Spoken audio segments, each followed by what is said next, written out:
Thanks everyone for joining. So my name's Jonathan, and the goal is just to have a conversation here, right? So much of the conference is so many people at once, and so we wanted to break it up and have a chance to engage in a little bit more, spontaneous dialogue and question answer and discussion. And so that's the purpose of this portion. And so you can use the chat function if you're comfortable doing that to ask questions or start engaging that way, or nominate some questions to discuss. Or you're welcome to unmute yourself and or you can do the raise hand function, I think is a possibility through Zoom. So the goal really is just to have a conversation. And so feel free to dive into that through the technology affordances. Again, my name is Jonathan. We got to see, Justin, your introduction of how you're the friend of science, friend of faith, and we appreciate that. And Catherine, do you want to spend a moment to introduce yourself as well?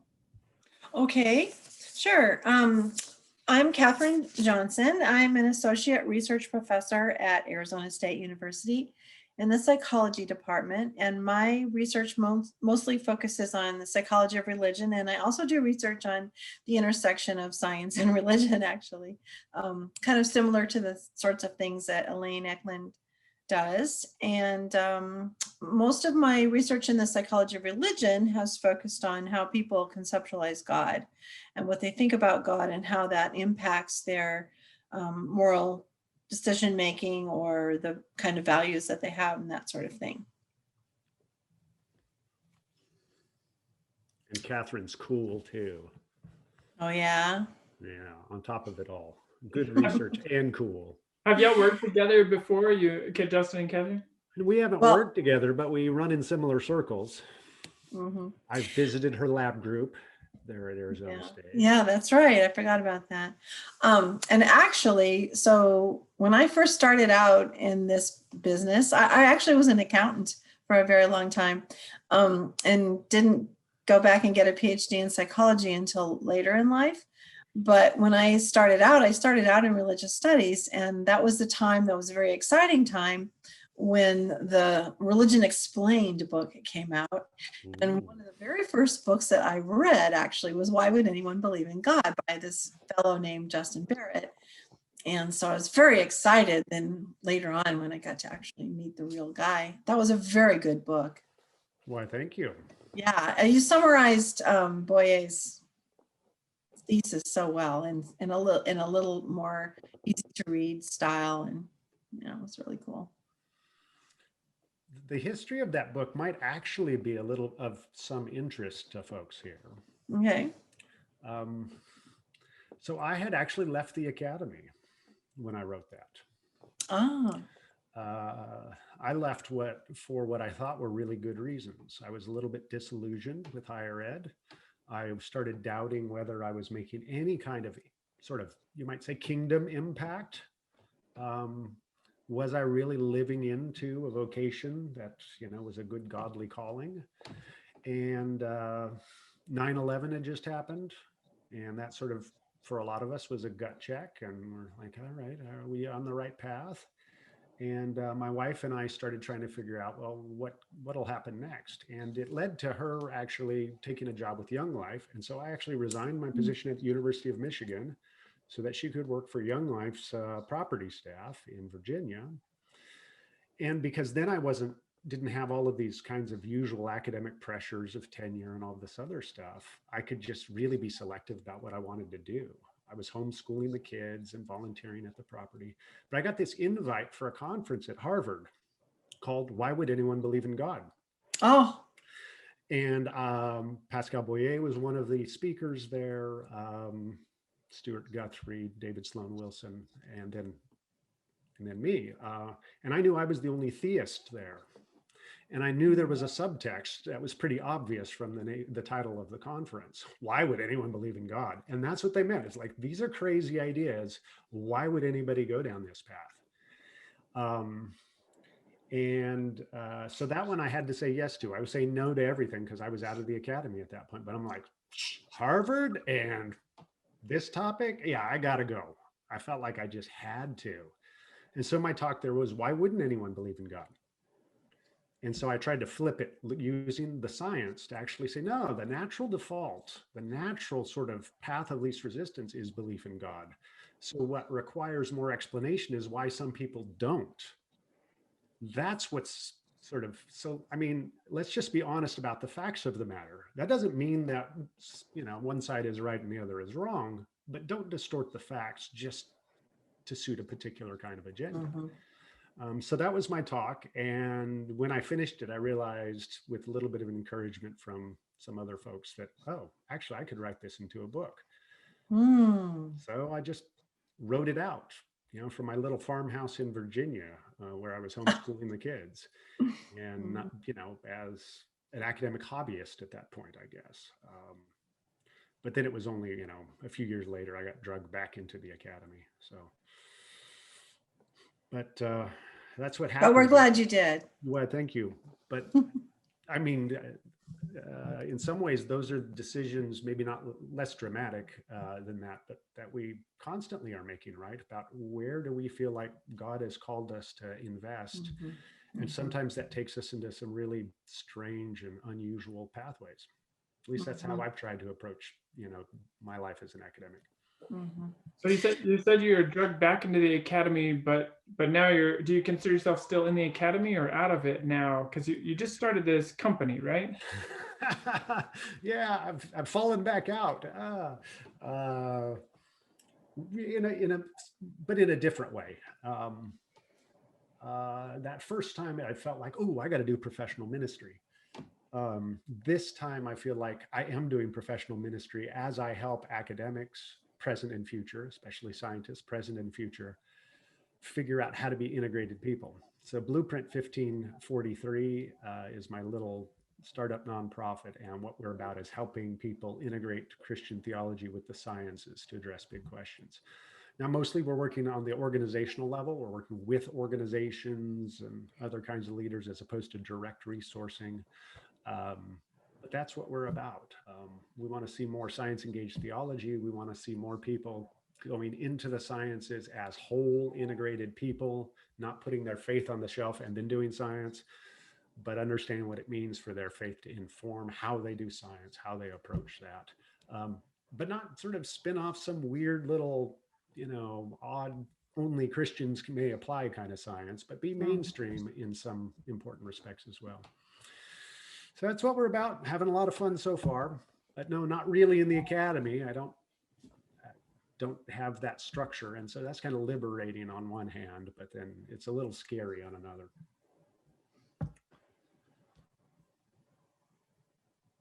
That was pretty vague, wasn't it? But you're all smiling and sort of nodding politely, like I have no idea what he's talking about. We're not really sure what you're doing there, Justin. Yeah. I was gonna say, what are the big questions? Like, what does that mean? The big questions. Good. Okay. So, well, let me talk. Maybe it's easier to see what are the kinds of activities we're doing. So we're doing things like we've got a big program we're running that introduces theologians to the human sciences, especially psychological science, so that as they do theology, they can do it in a scientifically informed way. So that's a big project that we've been running. What are some other things? We do lots of coaching and consultation. So for project leaders who are trying to figure out, okay, I see that the topic I'm interested in straddles the sciences and theology, or sciences and philosophical theology, or whatever it is. How do I bring those together to put together a good project? So can you give us an example of one of the projects with, I mean, I know you probably have to be a little guarded. Maybe things aren't necessarily out there and you don't want to have anyone get scooped or what have you, but can you give us an example? Well, one that we're doing a lot of work for is actually a Templeton Religion Trust initiative. They're funding work, what they call art-seeking understanding. And what's behind that is really ends up being the scientific questions about, can we scientifically investigate whether or not it's the case that when people either consume or produce the arts, it can actually lead to psychological changes new ways Oh, of thinking, new insights, new innovations, especially in domains we might call spiritual or theological. So can you get new theological insights by studying the arts, by being an artist? And can we actually scientifically study that? Like, okay, that's an interesting problem. Um, that's a very cool idea, isn't it? Yeah. yeah, so that's the Art Seeking Understanding project from Templeton Mhm. Religion Trust. And you can find, their short little videos on that. Closer to Truth has done an entire series of videos on this. Mm, mhm. Um, and those are pretty fun. But what we're doing then is we at Blueprint have been part of convening the some of the initial awardees, networking them, helping them think through their projects, doing some coaching and consultation with some people who are developing projects in this area. And so we're trying to support and catalyze interesting areas. Another project that I'm working on personally is Pascal Boyer's Wild Religions project. Wild religions. Wild Religions. This is a Okay. scientific study of religion initiative, but looking not at sort of organized global religions like Christianity, Islam, and so forth, but at kind of, well, what they're calling, kind of for fun, wild religions, that these religious impulses and expression that seem to predate um, these world religions, shamanism, Okay. witchcraft, divination practices, spirit possession. There are lots of different things that might fall into this category. And we're trying to see what it might look like to scientifically study these. Yeah. Well, that's really important work too, because a lot of people who have left religion per se and have adopted more of a spiritual but not religious identity, a lot of times are interested in those kinds of things. And so it's not just indigenous people who are involved in that. Today there's a lot of people that are uh, That's right. experiencing that or seeking that kind of information. That's right. And we also see that at least one of the things that's kind of interesting about this area is they seem to also sort of creep up within organized, global religions, Oh, right? So we interesting. see this kind of expression in, sort of coming through even in ways that are not strictly orthodox. Um, but it's something that missionaries deal with. It's something that church leaders deal with. It's like, well, why is it that, my very devoted sort of Mhm. orthodox churchgoers are also into astrology? What's that about? Right. Or in some Mhm. places, they'll, they do regular church stuff, but then they go to the local healer who's using sort of traditional medicine. Well, Mhm. how do these go together and what's going on there? Mhm. What's the attraction? Um, Yeah. so, Great project. Those, so those are yeah, great. Those are great examples. Yeah. you know, but So we're just having fun. based on the book that you were talking about first, are we drawn to religion? Like, are we hardwired for religion, or are we hardwired for these kind of wild, what do you call them, wild religions or wild kind of practices? Well, I don't like to use the word hardwired anyway, but do we have natural predilections toward or ordinarily developing predilections? We do, but I think it's toward lots of different kinds of things that often find a home in certain kind of religions. And that's part of why they exist. So you might think, I like to talk about us having sort of, I'll use the language of a conceptual space. That's a product of just how human minds naturally develop. You might even not just say conceptual, but affective even as well, where we're drawn to certain kinds of ways of thinking and acting. And cultural forms of cultural expression that sort of resonate with those have a better chance of becoming stabilized within cultures and populations. Some of those we call religious systems, but there are other cultural systems as well. So my basic thesis is that we have a natural impetus or draw toward a lot of these kinds of things that we end up calling religion. But the details matter, right? So what are we drawn to? And you're suggesting that with your question. Yeah, which ones?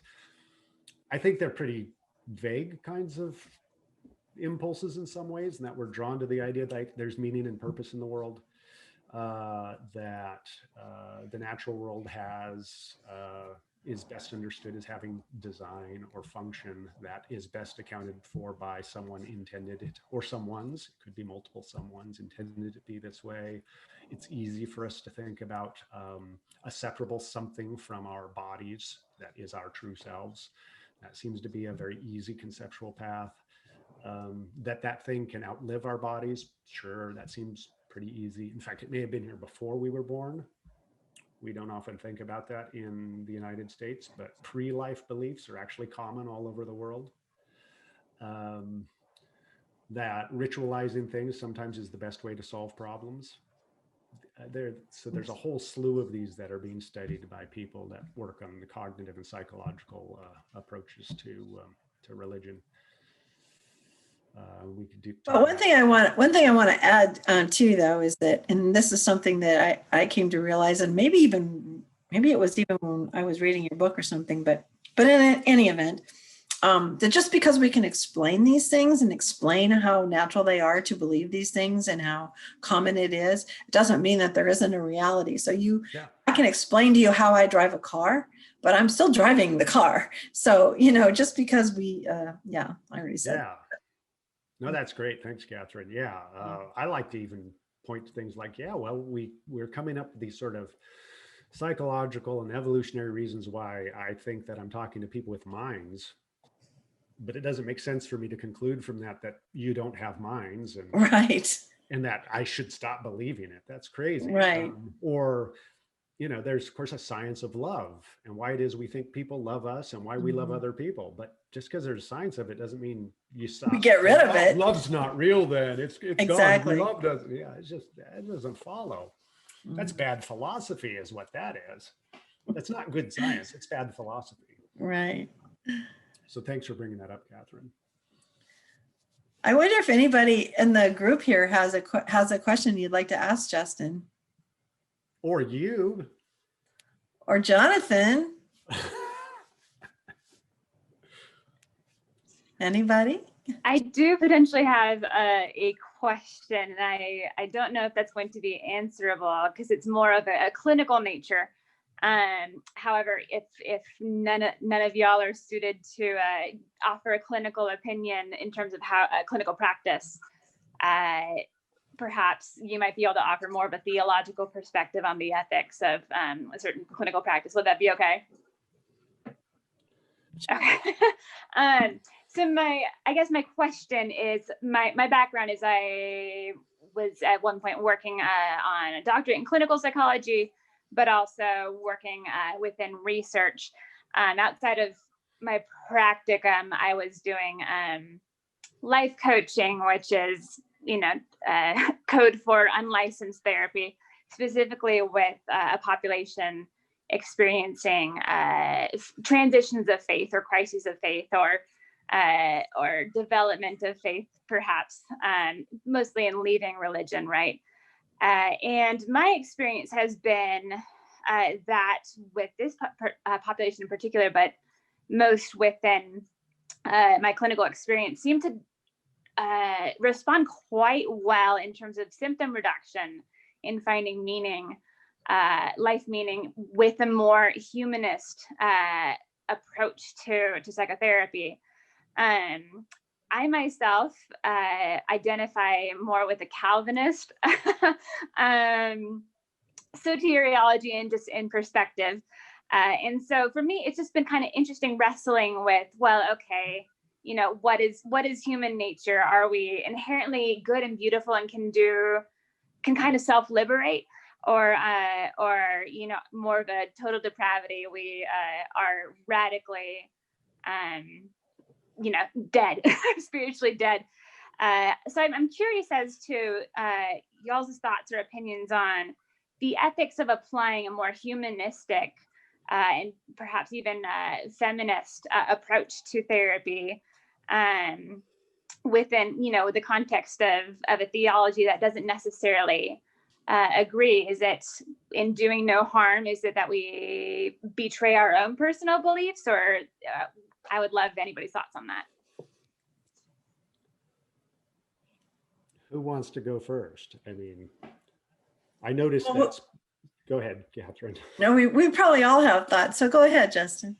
Oh, I was going to say snarky about speaking of total depravity. I saw that Laird Edmond is on here. He's a professor of psychology at Northwestern, so as a good Calvinist institution. Not saying that Laird is particularly depraved. God only knows that. He's hiding. He's hiding from. I noticed.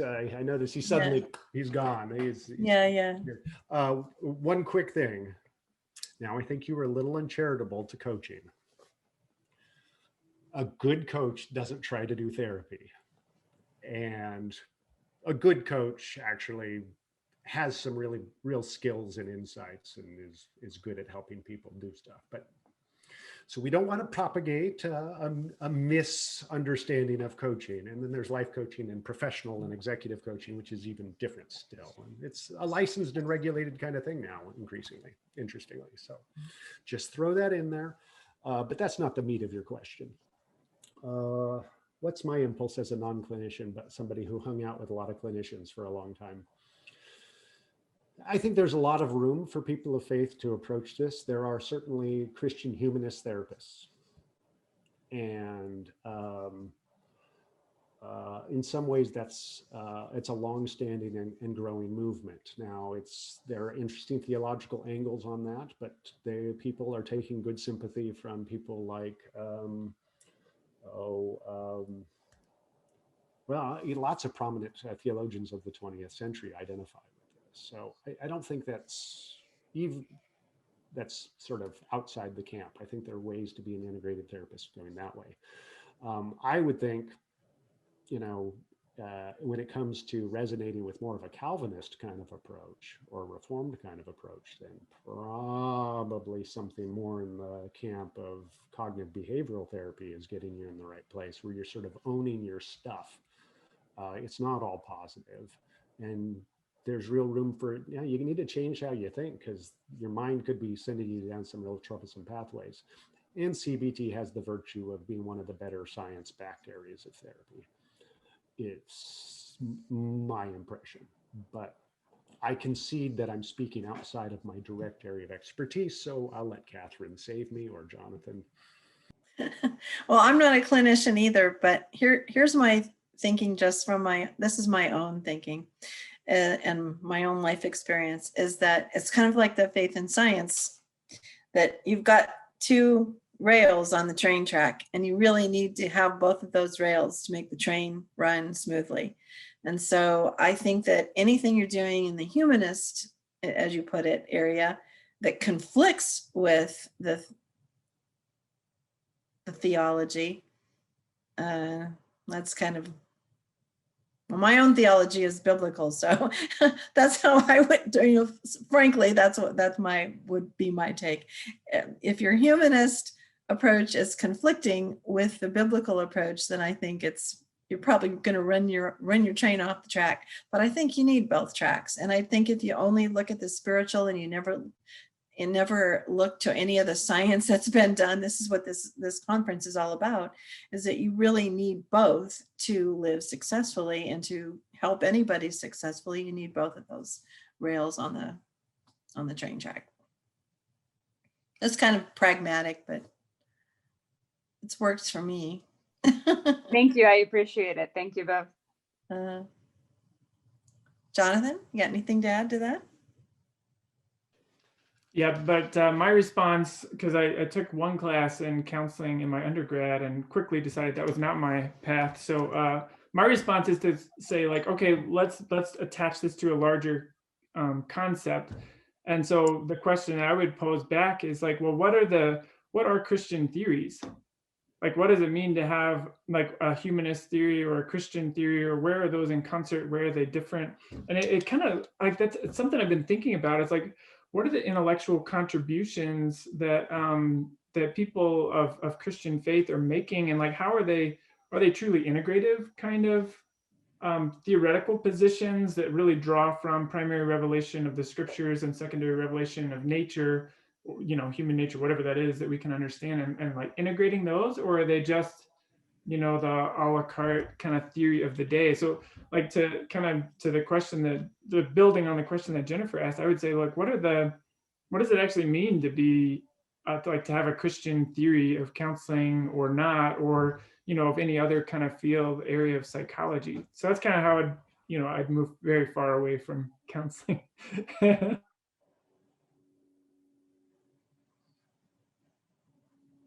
I'd love to hear the responses on that idea. Like, what is an integrated theory? Like, what is the intellectual contribution that's made in thinking Christianly, so to speak, or something like that? Maybe we have some other answers on the panel here.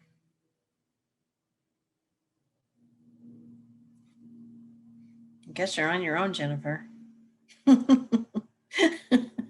No, that works. Thank you. I appreciate the viewpoints. Thank you so much. Thanks for your question. And Justin put a book in the chat if you want to look at that as an option too.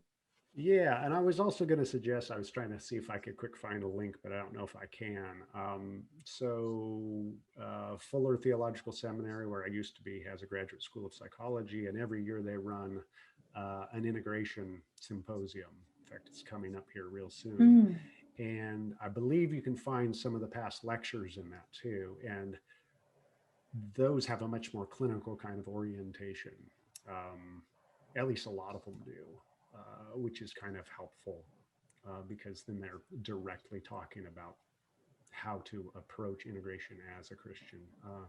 Brad Strawn is the chair of integration. He is a clinical psychologist. Let's see, I think he actually takes a psychoanalytic kind of angle on his approach. But you can find the whole gamut there. Thank you. I'm actually enrolled at Fuller now on an MDiv track, but and I'm looking forward to that conference. I think it's like on the 22nd or something. So thank you. I appreciate that. Good. Laird's holding his heart like on the left side. I mean, it's like, are you okay? Do I need to call someone?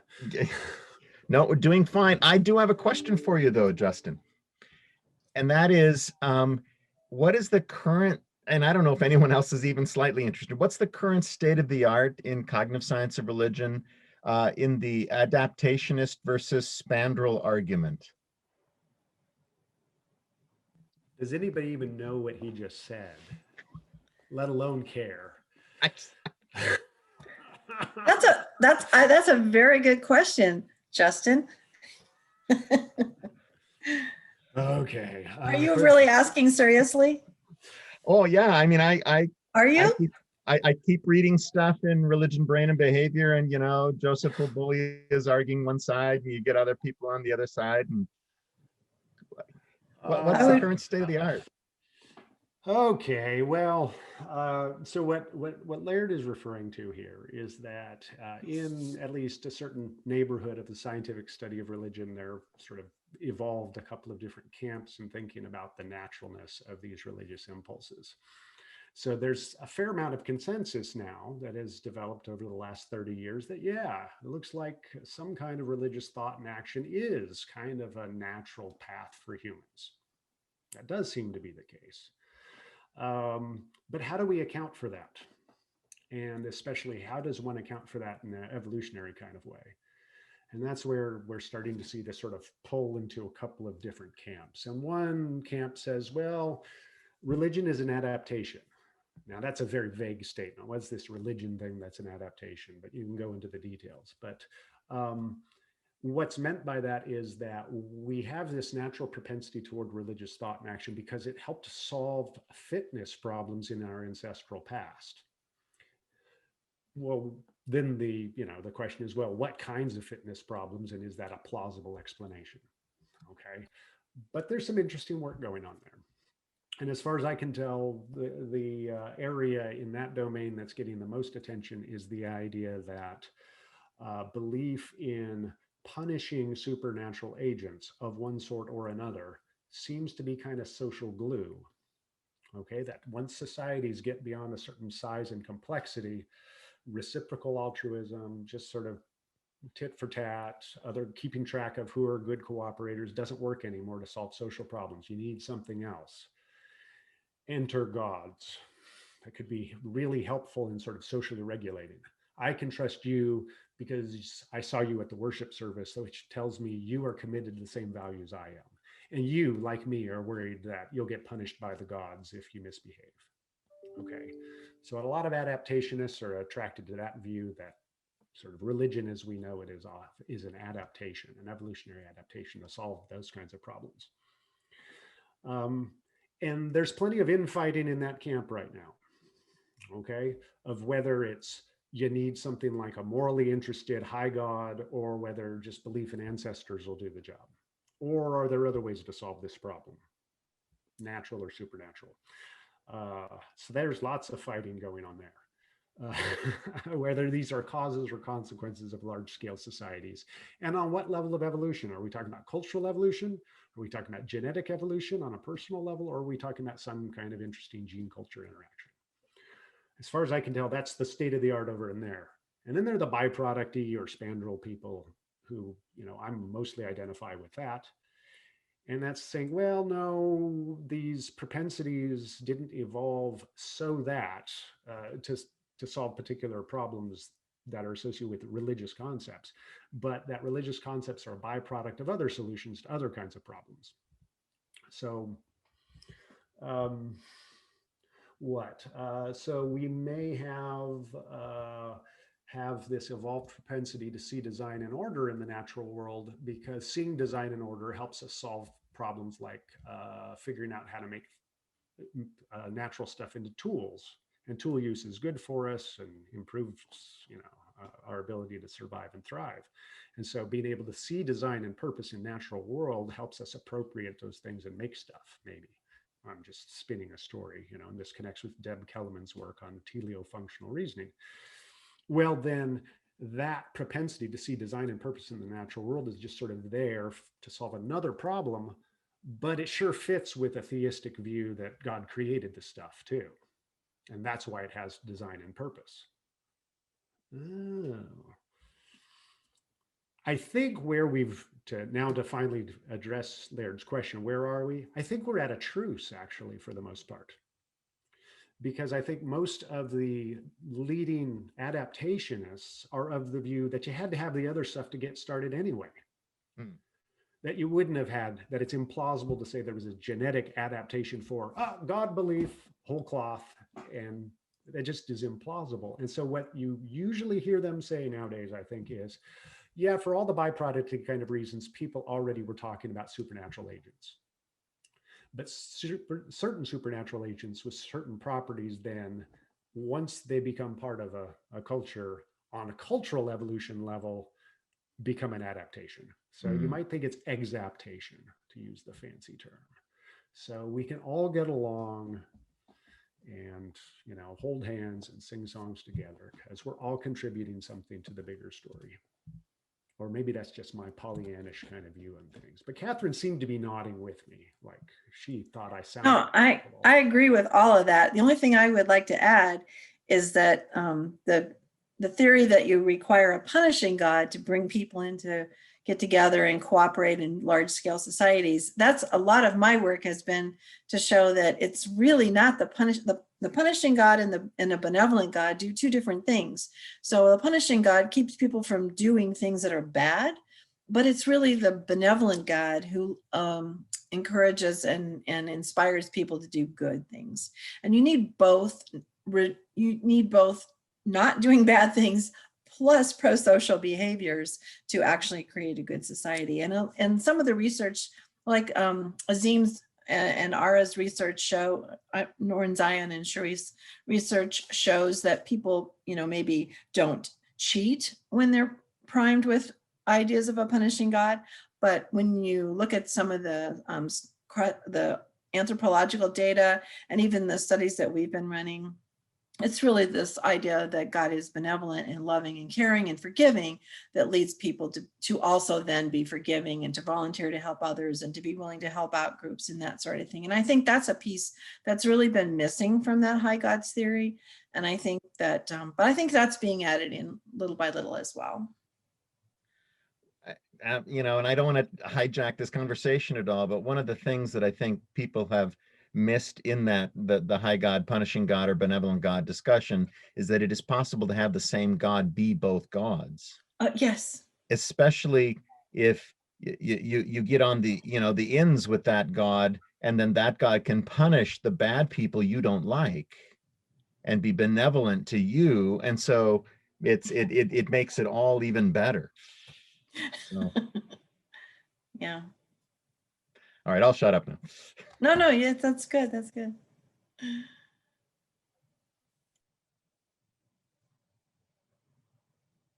Thoughts from the group?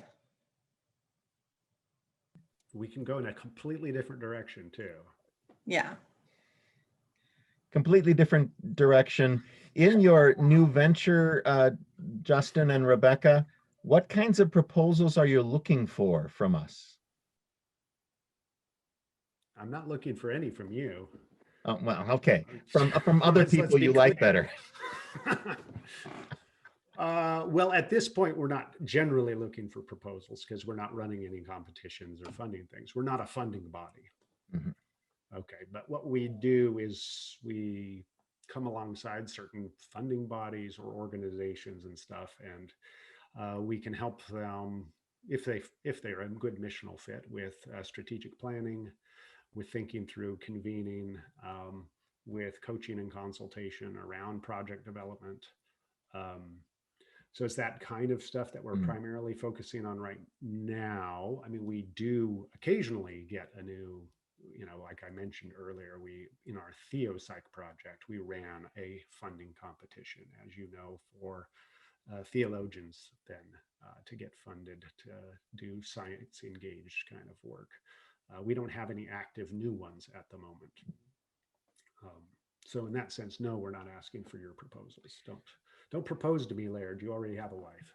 Kind of following up on that, and maybe this will kind of direct the conversation some, is like, so if you're consulting, let's say with Templeton, or you're consulting with, if you were the one that's helping direct what the next call for proposals is, like, what are the areas that need to be explored still then? Like, what are the next kind of frontiers of questions that you think are really important to invest in as a society, or from funding bodies perspectives or something like that within the missional fit that you're talking about?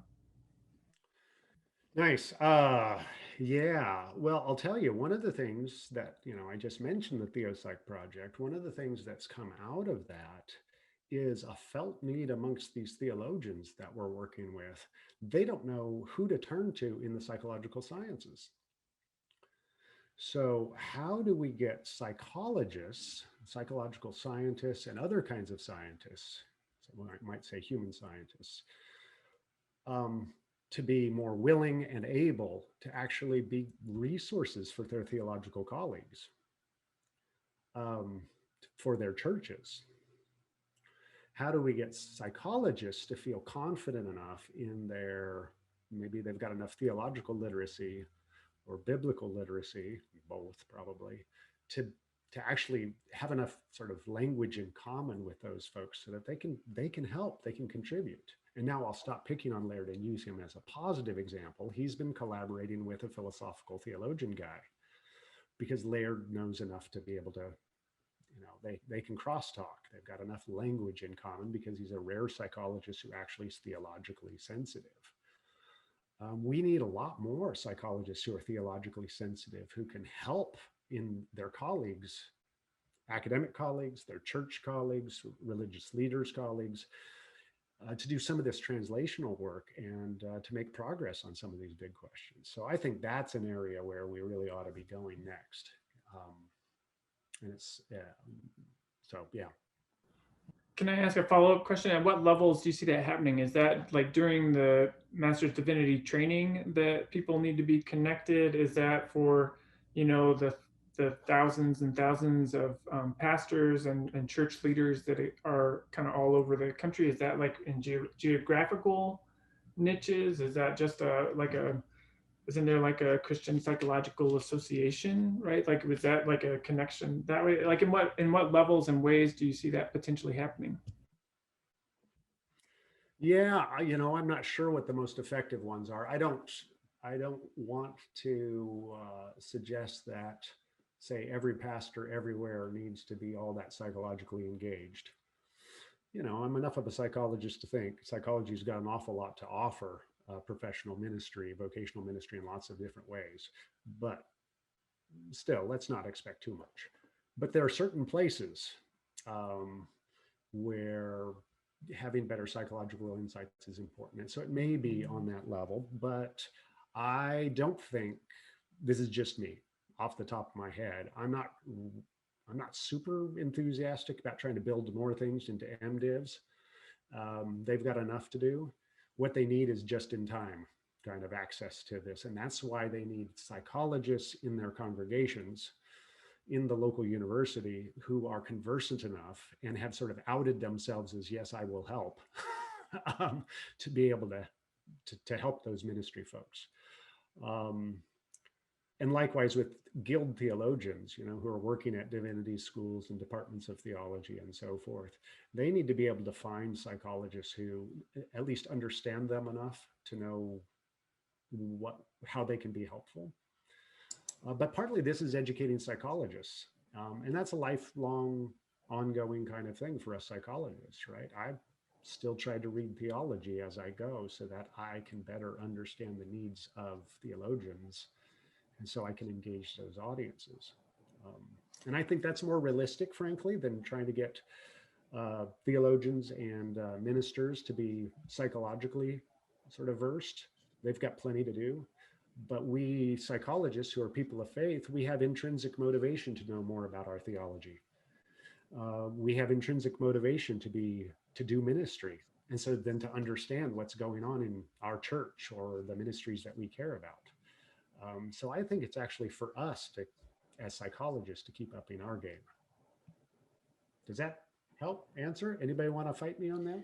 You know, one thing that has been really helpful in the past, bringing interdisciplinary groups together, and Templeton has done such a great job at this, is hosting, you know, just small workshops where people from the different disciplines come together and can actually talk to each other and actually meet each other, because you get more done when you know the person that you want to talk with. And so those kind of connections could be something that your group could be really good at, inspiring or hosting or what have you.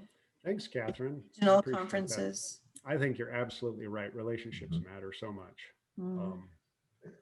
And if I could just add in some of the things that I've done with some of my collaborators, honestly, just offering to do a Sunday school at your local church, or even offer some sort of, to the local ministerial, how about a conversation with some of the local psychologists about how developmental psych can be useful in your Christian education, and why the Christian education materials you might be using are not great.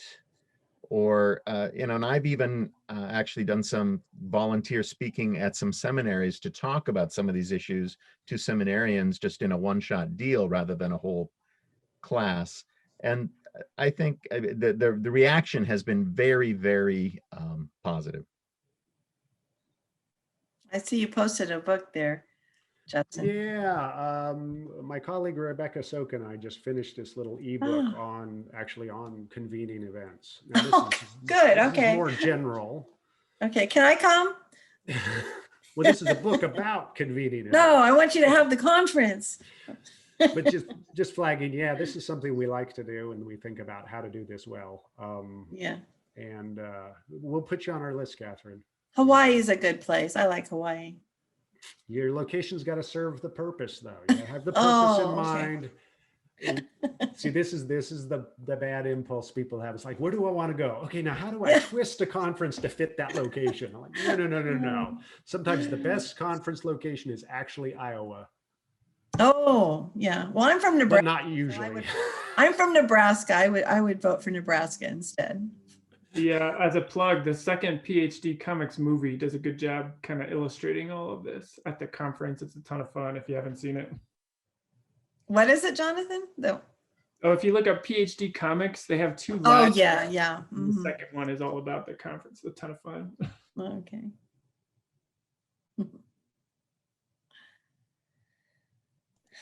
I hear Tennessee is really nice this time of year. Depends on the day. It comes and goes. We're not permafrost like you, but I think we're coming to the close of our time in a sense. So I'd love to have any other kind of questions that people are thinking about. If you want to put them in the chat, or if you want to ask them. Looks like Andrew's got something. Hi, can you hear me? All right, my name is Andrew. I'm not a official PhD, MDiv, or anything. I'm just a photographer who had an early background in, I wanted to become a doctor, so I kind of studied sciences and stuff. Also got into photography as a hobby, and later that kind of became my profession. I'm a freelance photographer. And so I also grew up in the church. My dad's a pastor, so from the womb, I was in the church. So I kind of had these three worlds that kind of merged together. And so I love when I hear talk of like, you know, different disciplines coming together. So for me, photography was the third thing that came into my life. And of those three things. And so when I started to think about all of those together, I thought about the physics, the scientific principles behind photography. And then I also was thinking about, because I was going through a quarter life crisis, I was thinking about like the purpose of life and meaning and whatnot. So like those things all started to merge together on top. And so when I thought about the science of photography overlaid on top of the Bible and the principles that it talks about, it kind of all like, it was a key for me to unlock a new way of reading the Bible, a new way of like viewing how God works and how the earth was created, and how science is just a tool to uncovering how God created this earth. And so for me, that kind of evolved over the years of seeing, kind of figuring out, at least for me, I'm not saying I know everything or whatever, or whatnot, but at least for me, the purpose of life. And so kind of one of the funny thing about it is when I read the Bible in Genesis, it says, God created man in his image. So for what's image? In time captured. So God took, when God took dirt, clay, he molded it, he created it, and then he breathed life into it, and he put his image onto it. And so that to me was the first instance of a selfie. So he took a medium and he put his image onto it. And so like that, so going back, what is an image? It's just a moment in time captured. So if you look at like my social media, for example, and you see me on the beach, you know, you might think, oh, I'm a relaxed person. I like to go to the beach. I like vacation, but that's only a part of me. It's only an instance of me. I'm also excited. I'm also angry. I'm also sad. You know, I'm a wide range, but that's just a small portion of me. And so when God created people in his image, I am just a portion of who God is, right? So like that to me kind of explained like the purpose of life. Okay, so what's the purpose of life? It came down to kind of three things. First, figure out what is your image. Second, practice that image, become better at it. And then third, love on other people using that image. And so so all that to say is, it's, I guess I don't really have a question, but Justin, when you were talking about you were these projects that, you know, come together using different disciplines. So I'm just kind of new to this whole conference. I just found out about it last week, so it obviously perked my interest, but I'm just curious as to like building out networks and talking to more people about trying to, I don't know, explore this deeper instead of just in my own head. So thank you, Justin and Catherine and Jonathan and everybody else for putting this on. Well, thanks for being here. That is a powerful image. Oh no, I didn't go there. No, that's terrible. That's usually Laird's thing. Sorry. No, I love that selfie. That's hilarious. And I think you're right. There, you're in good company to recognize that imaging God somehow gives us a purpose, and that figuring out how it is that we as individuals, as reflecting divinity, living into that gives our lives purpose. It gives us a direction, a telos. We do a little bit, Pam King and I have a book coming out later this year on thriving. And we talk a little bit about image of God in relation to purpose and thriving and that sort of thing. It's not quite what you're doing, but there are some points of contact. So I'll drop the link in there. But I think Catherine has something really interesting to say. Well, I was going to say I've heard a similar kind of thought, Andrew, that God is like the ocean and you can never see the whole ocean.